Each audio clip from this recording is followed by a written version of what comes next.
Hello friends, this is me, your host. Welcome back to our channel. I hope you all are well and doing great. So today I'm back with another video to give a review on a book, on three books, which three of them are thrilling, crime thrilling mystical stories. So let's see which one is the most thrilling one. So the first book we have is Counting Crows by Joe Taylor.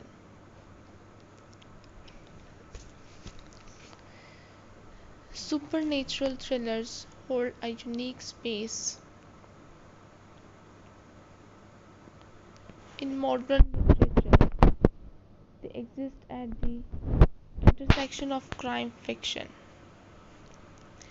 Gothic horror, and psychological drama, and appealing to readers who want both the tension of a hood unit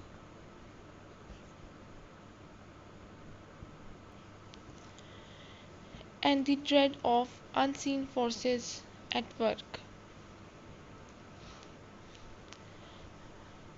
Joe Taylor's Counting Crows, the opening entry in the Lon Turner supernatural thriller series,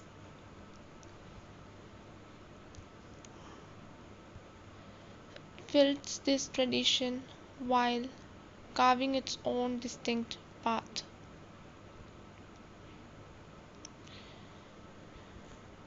Published as the first of multiple books following Lon Turner, a haunted ex-SAS soldier, Counting Crows is more than just a murder mystery. It is a story about trauma, folklore, ritual, and the human struggle to reconcile rational thought with inexplicable evil.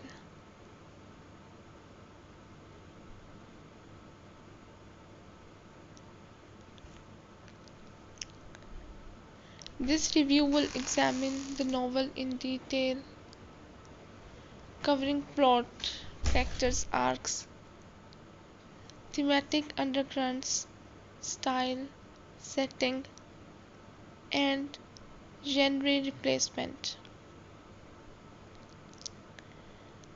while also offering a critical evaluation of its strengths and weaknesses. The goal is not only to summarize but to but to interpret Counting Crows as a literary work that both entertains and provokes deeper reflection.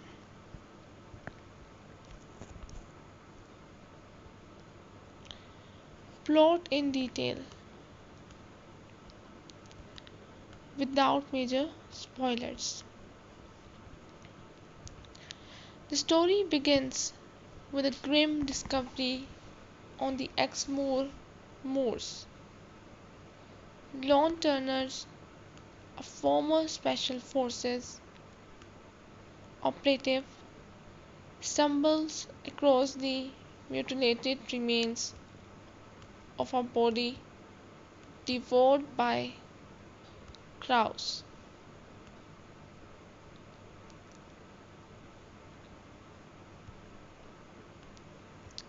The imagery is not only grotesque but symbolic. Crows are scavengers, yes, but in myth and folklore. They also represent death, transformation, and omens.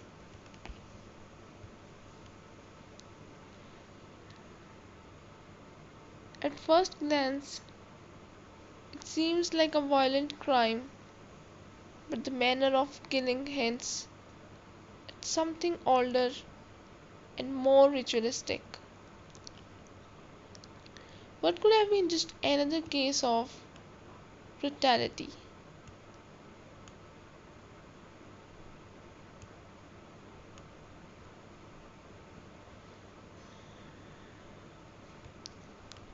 Turns into a descent into occult mystery.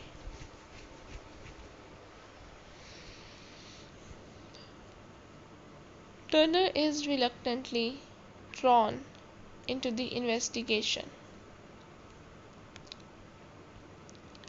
He is not a police officer, but his background and personal instincts make him suited to understanding nature where others might dismiss it. His ally in this journey is Ella Morgan, a village vicar who becomes both his confidante and his foil.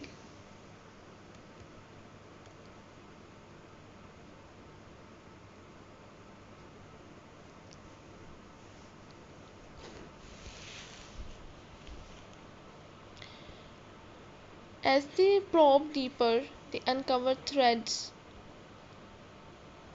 of ancient cult practices, ritual murders, and shadowy figures operating in the margins of society.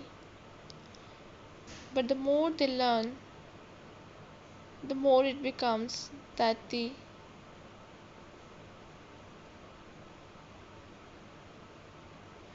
the more it becomes that the line between the psychological and supernatural is blurred. Turner's own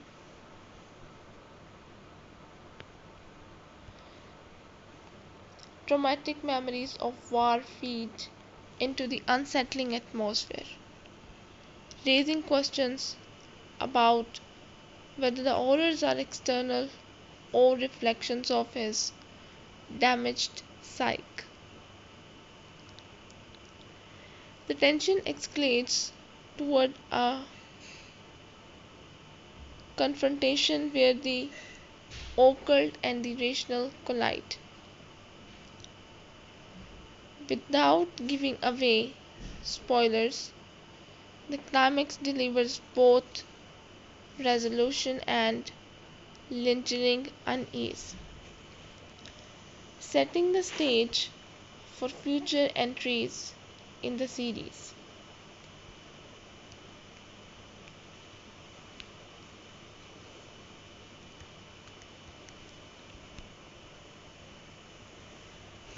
Characters.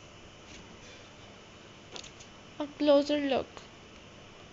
Lone Turner, the haunted veteran. Lone Turner is not a conventional hero. His background as a soldier means he is tough, skilled, and resourceful. But his inner life is fractured.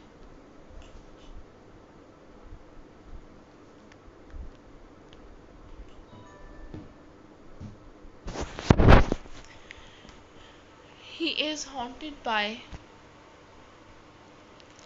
he is haunted by memories of combat, by guilt over choices made, and by the emotional toll of war. What makes him compelling is his duality. On one hand, he relies on tactical thinking and pragmatism skills honed in life or death situations. On the other hand, he is deeply vulnerable, plagued by trauma, and inner conflict. Unlike the stoic, invulnerable action heroes of pulp thrillers, Turner is humanized through his pain. His arc is Counting Crows is not just about solving a mystery. It is about confronting the darker parts of himself while trying to keep his sanity intact. This psychological realism grounds the supernatural elements, making the feel even more unsettling.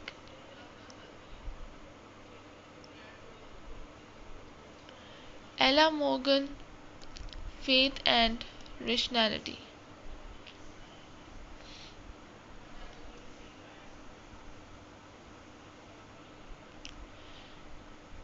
Ella serves as Turner's moral compass and intellectual partner. A vicar in a small community, she brings a perspective shaped by faith, theology, and compassion.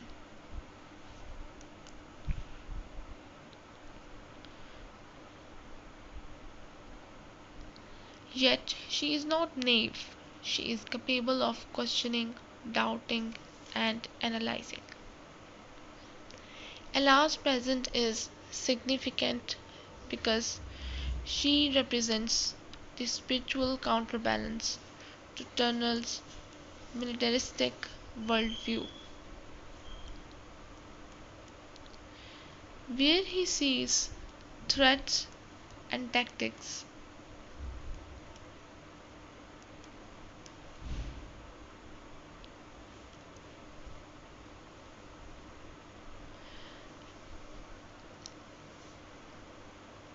Where he sees threats and tactics, she sees meaning and context.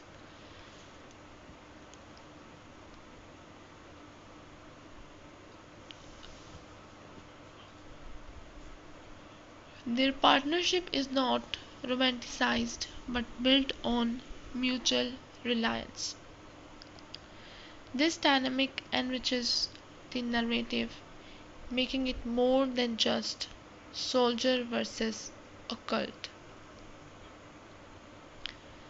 Villains and the occult. The antagonist forces in Counting Crows are not simply human criminals. They tie to ritual and cult practices that reach back into England's folkloric past. This makes the danger both tangible and symbolic. Unlike thrillers where the villain's motive is money, revenge, or power,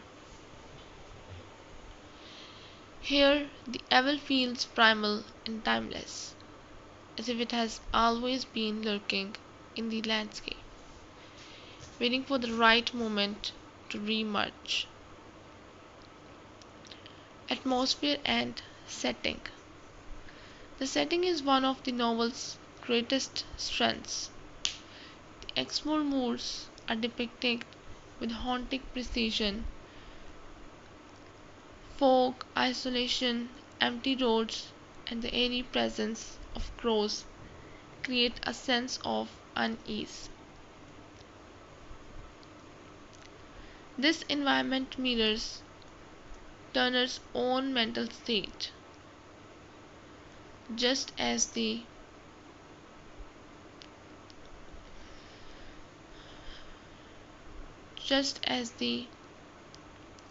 moors are obscured, shifting, and hard to navigate, so too is Turner's psyche, clouded by memory and trauma.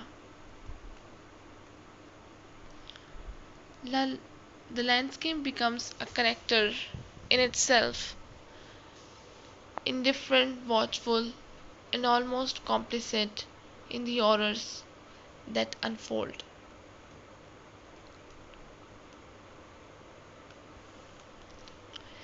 In this way, Taylor follows the Gothic tradition of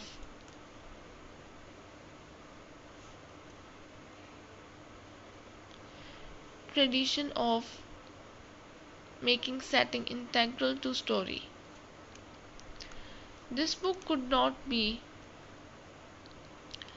transplanted into another location without losing its essence. The moors with their folkloric associations and haunting emptiness are essential to its atmosphere.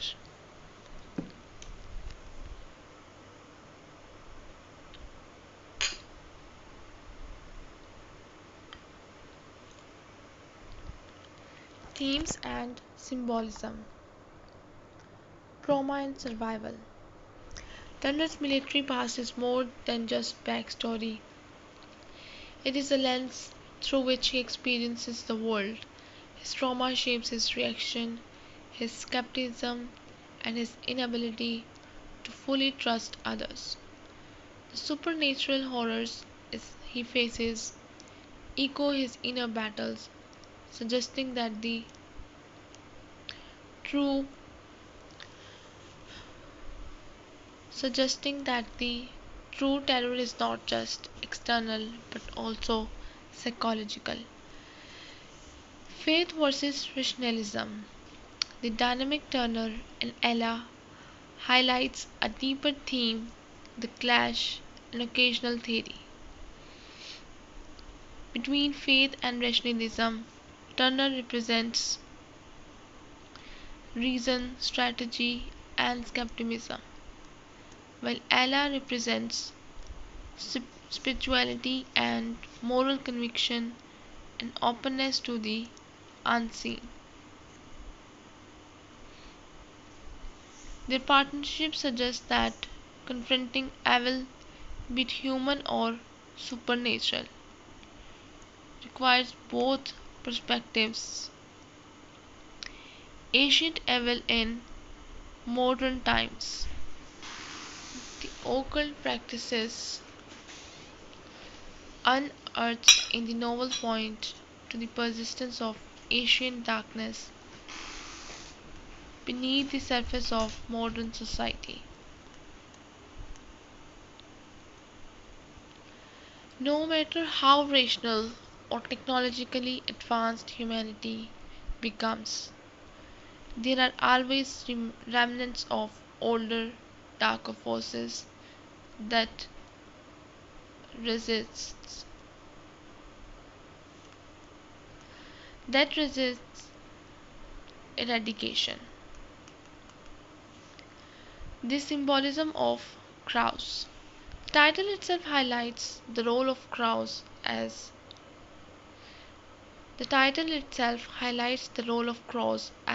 symbols.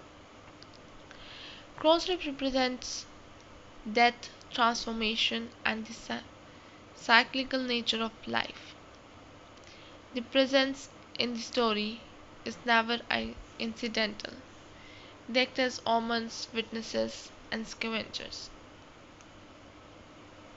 reminders of mortality and the inevitability of decay.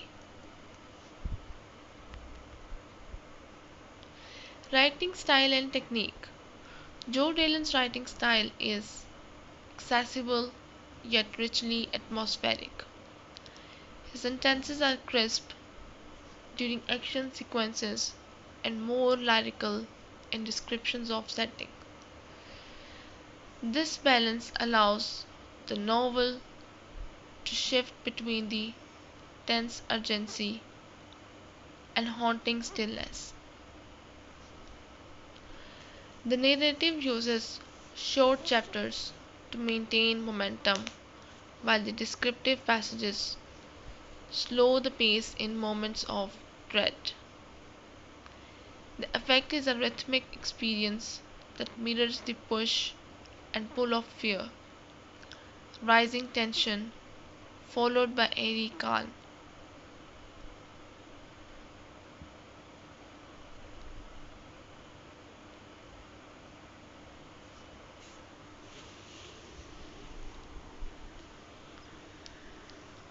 Dialogue is another strength. The conversations between Turner and Ella feel authentic, often mixing with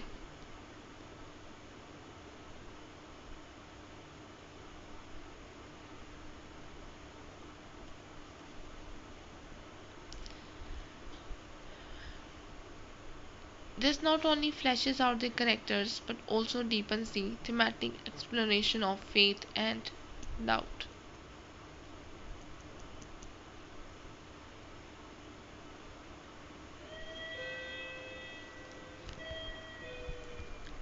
Conclusion: Joe Taylor's Counting Crows is more than just an occult mystery. It is a meditation on trauma, faith, and the persistence of darkness in both human history and the human mind. Its greatest strength lies in its atmosphere, character depth, and thematic richness.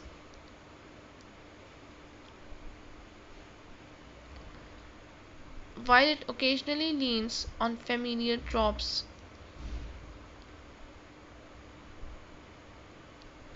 it remains a powerful and engaging entry into the supernatural thriller genre. For fans of Stephen King, Phil Rickman, or anyone who loves the airy blend of folklore and modern suspense, Counting Crow is a rewarding read.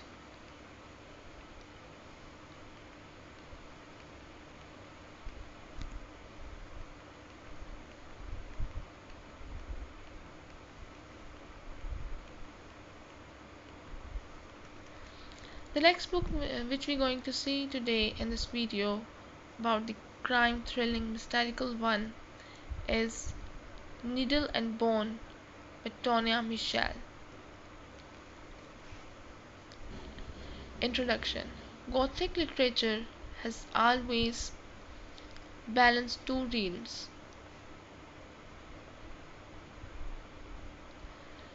the known and the unknowable, the scientific and the supernatural. Tonya Mitchell's Needle and Bone Needle and Bone is an exemplary addition to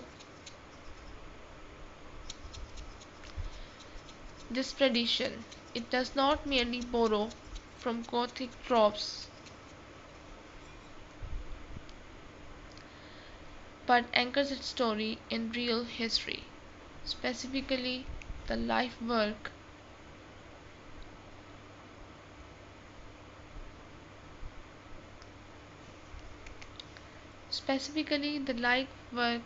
of Dr. Thomas Mütter, a pioneering 19th century surgeon whose name endures through the Mütter Museum of Medical Oddities in Philadelphia.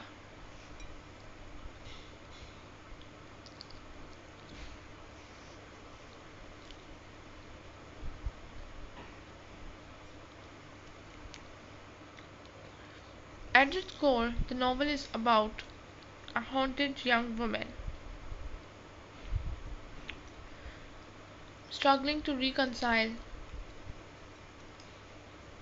the horrors of her past with the frightening world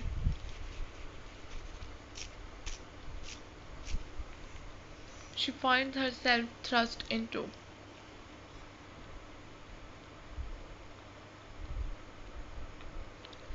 Blending history, Gothic atmosphere,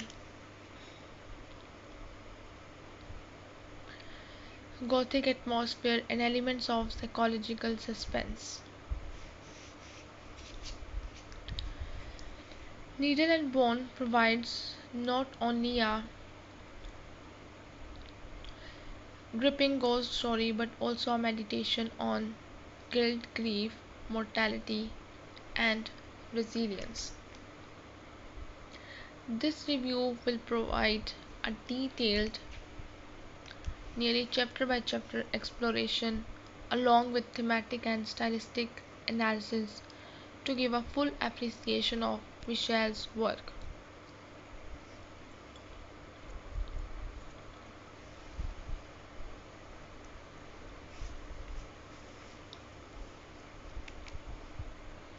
Plot overview.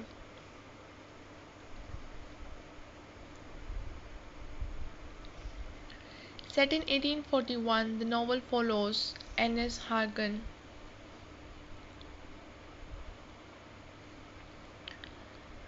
a 17-year-old girl who flees New York after witnessing a violent murder, carrying with her trauma of what she saw.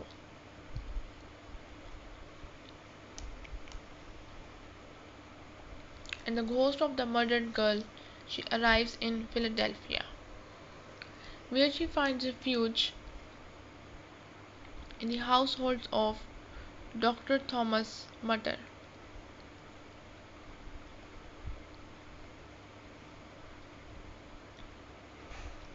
Dr. Mütter, a forward-thinking surgeon and teacher, hires Annis as a medical illustrator. Her job is both practical and grotesque. She must sketch surgical procedures, cadavers, and preserved organs for medical study. But Philadelphia proves to be no safe haven. The ghost of the murdered girl continues to follow her, whispering guilt and demanding acknowledgement. Meanwhile, the murderer she fled from is not far behind.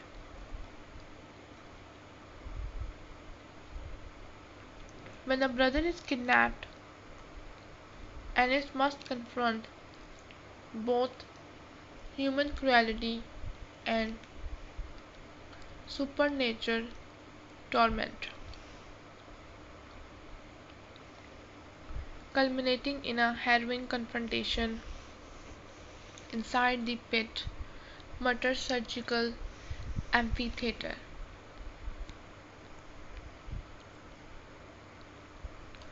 Chapter by chapter commentary, spoiler light. Chapter 1 to 3, Flight from New York. The novel begins with urgency and atmosphere. Annis is introduced as a young woman sickened by trauma. Her escape to Philadelphia is shadowed not only by danger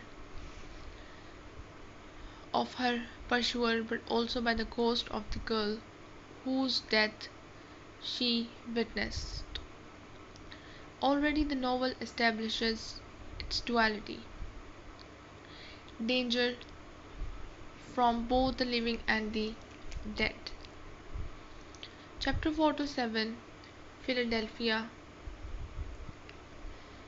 and Dr. Mütter.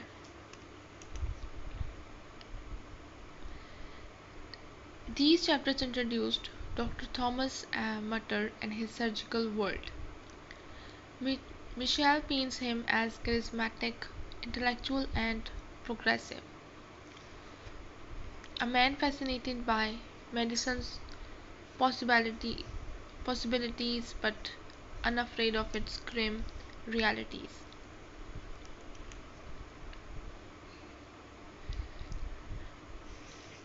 Annis is given her role as a medical illustrator, setting up one of the novel's most important motifs: seeing clearly, recording, and not looking away from death. Chapter 8 to 12, Setting in. Here Annis struggles with her new reality. The description of presented organs, cadaver dissections, and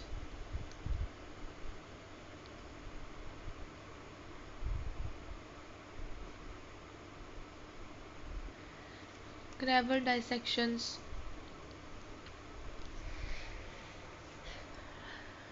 and the pit are deeply Gothic, making Philadelphia are unsettling as a ghost that trails her. Yet Annis also begins to grow, developing courage as she forces horrors that would undo others. Chapter 13 to 17. Rising tension. The murder from New York begins to loom closer, showing that Annis's past cannot be outdone, outrun. Meanwhile, the ghost presence intensifies, sometimes appearing almost physical in its torment. This section highlights the psychological horror of the novel, where the line between trauma and haunting is blurred. The kidnapping. When Annis' brother is taken, the stake becomes painfully human. The narrative accelerates, balancing supernatural dread with real world urgency. Readers are reminded that ghosts may torment, but living villains can destroy lives. And the climax in the pit. The final act takes place in the pit, where Dr. Mütter teaches his students through life surgeries.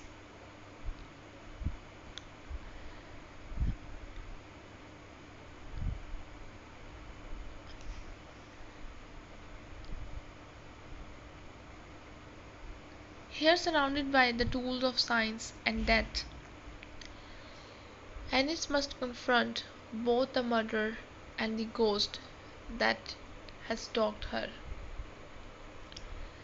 The setting itself symbolizes the central conflict of the book, the intersection of knowledge, mortality, and the unknown.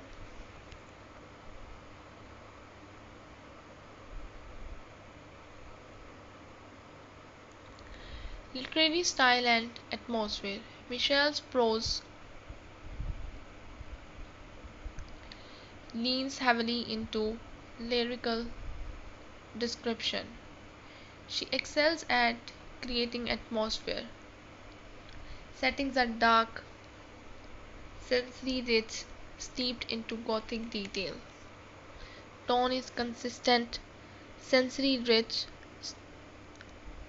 balancing dread with moments of resilience. Symbolism is woven naturally with needles, bones, and illustrations, serving as recurring motifs.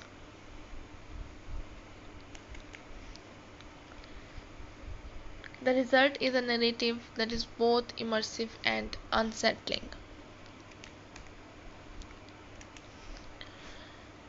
Capturing the airy beauty of the Gothic. So now last we have a conclusion. Tonya Mitchell's Needle and Bone is a modern Gothic novel that honors its literary ancestors while carving out its own niche. By intertwining ghost story, historical fiction, and medical Gothic, Michelle creates a narrative that is chilling, intelligent, and unforgettable. Annis Hargrave emerges as one of the more compelling Gothic heroines of recent years,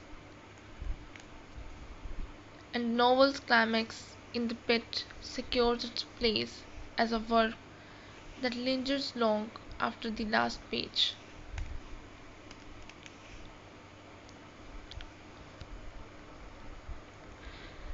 So now here we have last book on which we're going to see today, which is The Ninth House by Leigh Bardugo.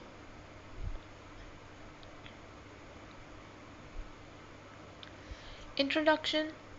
Leigh Bardugo is a name long associated with young adult fantasy.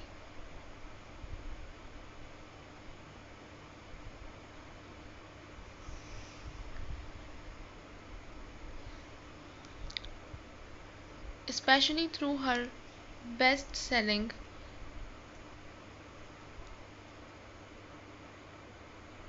Grishaverse novels, including Shadow and Bone,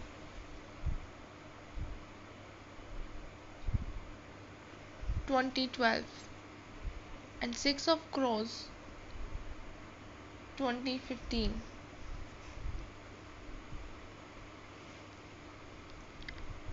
With the release of Ninth House in 2019, Bardugo broke new ground.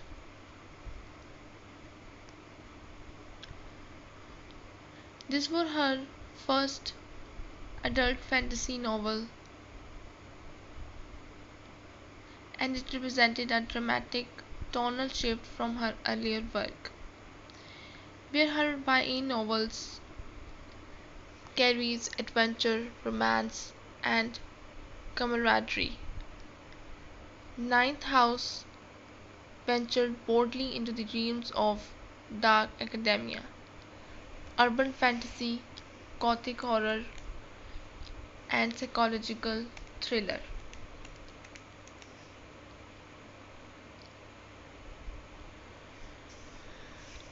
The novel is set in Yale University, an institution steeped in prestige, tradition, and secrets.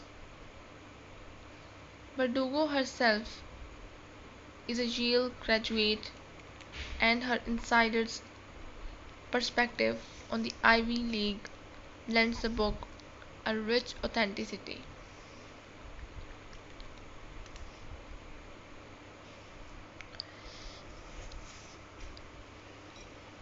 In Ninth House, Yale's famous secret societies, long the subject of rumors and conspiracy theories, are reimagined as literal centers of magical power. Each of the houses of the Vale controls a different branch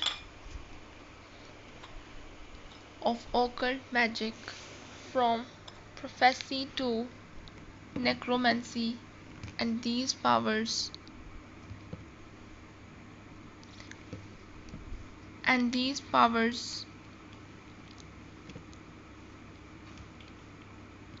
fuel the wealth and influence of their members. In the real world, into this setting enters Lexi Alex Turn, a protagonist unlike most seen in mainstream fantasy. Alex is not the chosen one, not a brilliant scholar,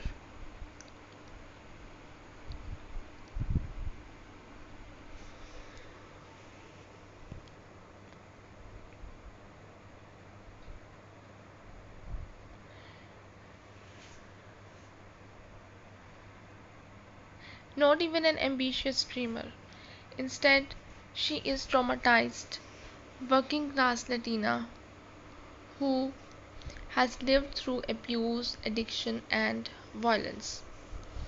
Her admission to Yale is not based on grades, but on her unique ability to see ghosts.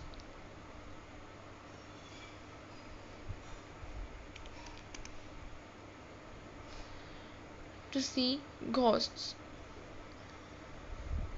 This rare gift makes her valuable to Lethe House.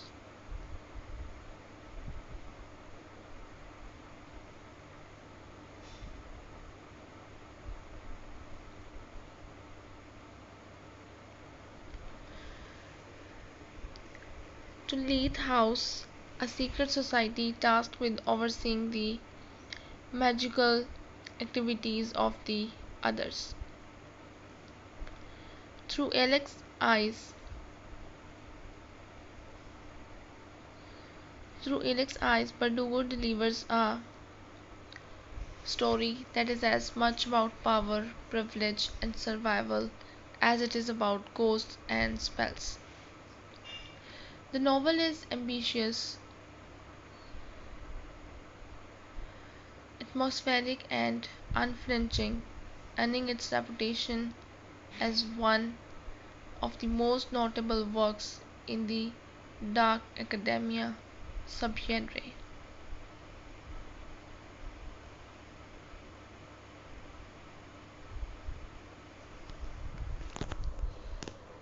Plot summary.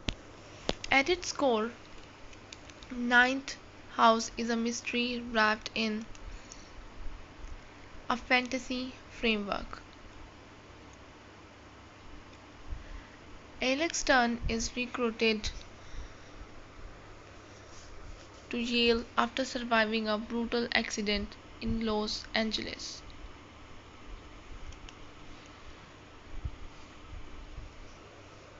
But that left her hospitalized. The incident is shrouded in mystery, but it makes one thing clear. Alex's life has always been entangled with death and the supernatural. At Yale, Alex is introduced to Lethe House, a secret society founded to monitor the activities of the 8 houses of the whale. Skull and Bones, her spicy divination.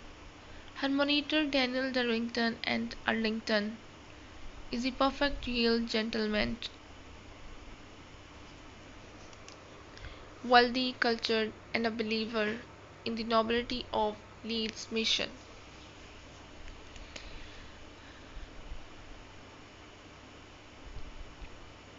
He takes Alex under his wing, though the two are polar opposites.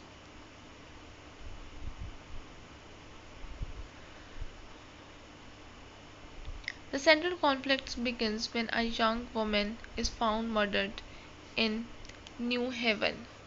The police dismiss it as a drug related crime, but Alex suspects otherwise. Her investigation leads her deeper into the practices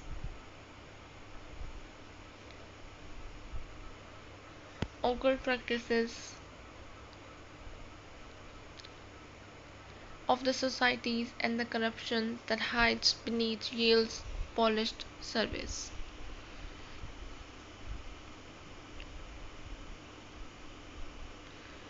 Meanwhile, Darlington vanishes under mysterious circumstances, leaving Alex to shoulder Lee's responsibilities alone. Haunted by ghosts, both literal and metaphorical, Alex must confront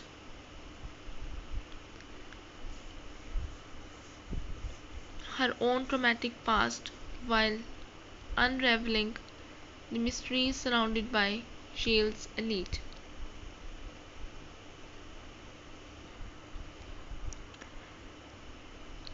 Section by section analysis.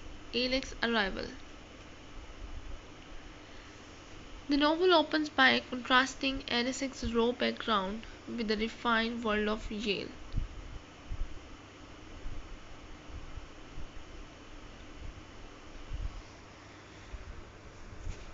She doesn't belong, and Bardugo emphasized the alienation of someone entering into an institution built for the privileged. Her gift, the ability to see grace,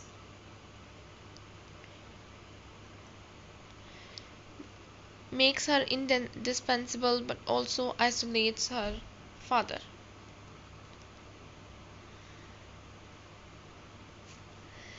Mentorship with Darlington. The flashback chapters of Alex training with Darlington provide a fascinating look at their dynamic. Darlington represents Yale tradition, wealth,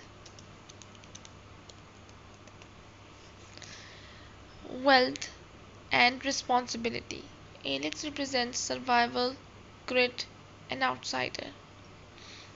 Perspective. The relationship, full of tension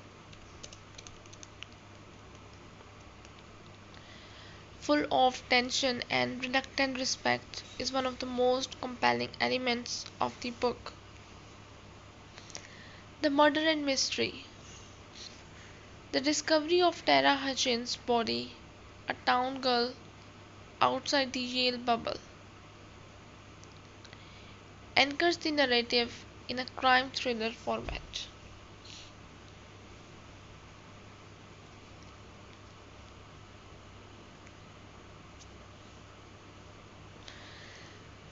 The murder mystery. The discovery of Tara Hutchins' body, a town girl outside the Yala bubble, anchors the narrative in a crime thriller format. Her death raises questions about whether the secret societies extend their reach beyond the ivory tower.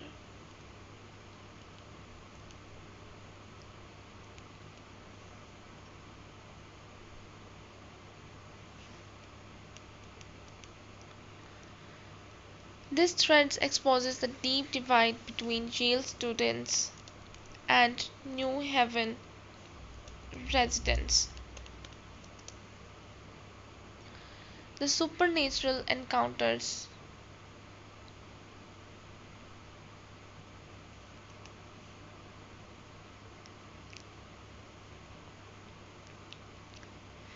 The supernatural encounters, Alex's interactions with Grace,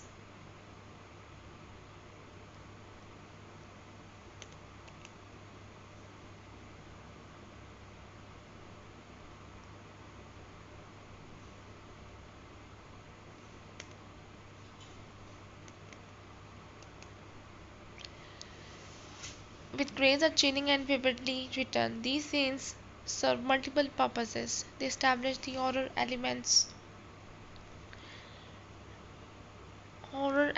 they advance the investigation,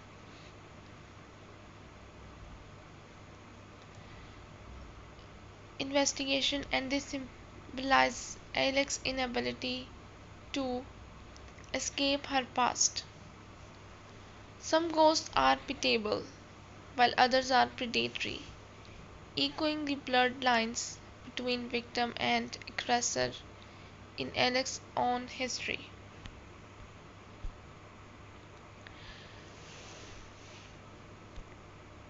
Writing style. Darlington's disappearance. Darlington's absence forces Alex into independence. It also creates a haunting presence in the novel. Even when gone, Darlington roams large, both as a source of guilt as, as a mystery yet unsolved.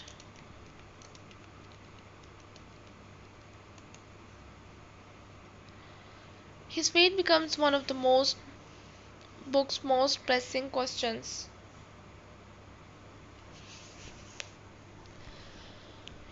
and sets the stage for its sequel, Hell-Bent. The climax. Without spoiling details, the climax involves betrayals, revelations, and Alex's final confrontation with both the human and supernatural forces are aligned against her. Bardugo ties together the murder mystery, the corruption of the societies, and the Alex's personal arc of survival and self-realization. Writing style and atmosphere. Bardugo's prose in Ninth House is deliberate and layered. She blends realistic detail with the uncanny. The descriptions of Yale's Gothic architecture, underground tunnels, and the ritual chambers create a vivid sense of place. The pacing is intentionally slow at first, immersing readers in most atmosphere before escalating into high-stakes conflict. Her writing balances elegance with grit. High academic language sits alongside street slang, mirroring Alex's position between two worlds.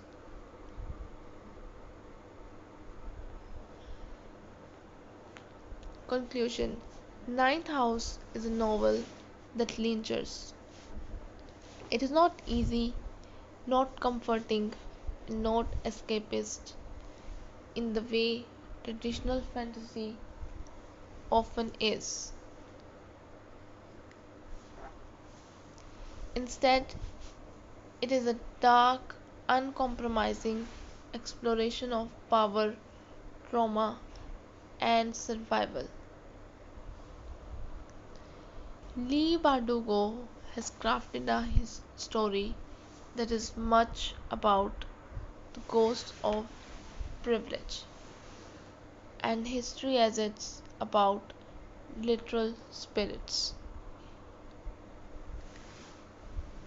Through Alex Stern, Verdugo gives voice to an outsider who refuses to be silenced, a survivor who finds strength in her scars, for readers willing to immerse themselves in its darkness. Ninth House is a rewarding, thought provoking, and unforgettable journey.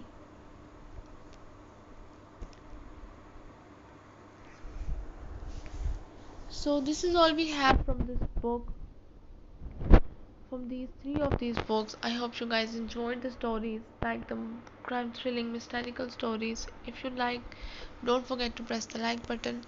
And which one do you like the most? Don't forget to tell me in the comment section. And you can also suggest me other books to give a review on, to make a video. So I'll be back with another videos. Till then, just take care and goodbye.